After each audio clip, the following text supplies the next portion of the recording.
मसरून उम्मीद है कि आप सब खैरियत से होंगे।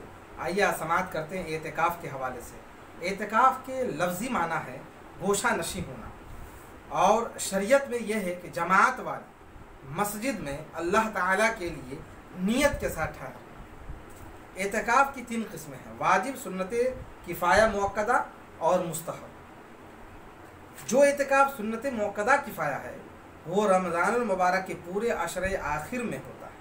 सूरत इसके यह है कि 20वीं रमज़ान मुबारक को आफताब गुरूब होने के कबल एतिकाफ़ की नीयत से मस्जिद में दाखिल हो और 29 को रुयत हिलाल के बाद बाहर निकला, या 30वीं को गुरूब आफताब होने के बाद निकला है, क्योंकि दूसरे दिन तो ईद ज़रूर है। हुज़ूर अकरम सल्लल्लाहु अलैहि वसल्लम हमेशा आखिरी अशरा का एतिकाफ़ फरमाया करते थे।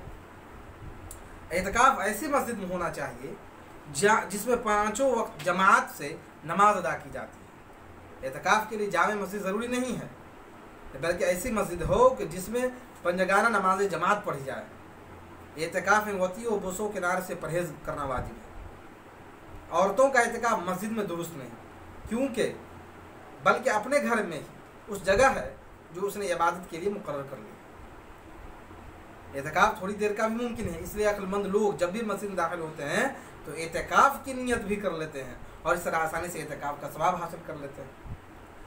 एतिकाफ़ का मतलब ये है कि मोतकिफ़ गोया ज़ुबान हाल से कह रहा है कि या अल्लाह, तेरा नाचीज़ बंदा, तेरा हकीर गुलाम निहायत खुलूस और आजिज़ी के साथ तेरे दरबार में आकर पनाह गज़ी हुआ है और उसने अपने को तेरे हवाले कर दिया। ज़ाहिर है कि ऐसे शख्स का अल्लाह पाक के घर में ठहरना ही इबादत है।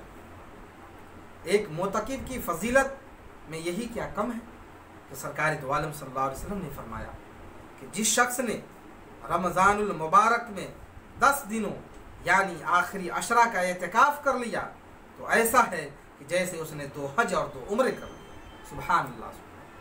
आज के लिए इतना ही दोस्तों, अल्लाह हाफ़िज़।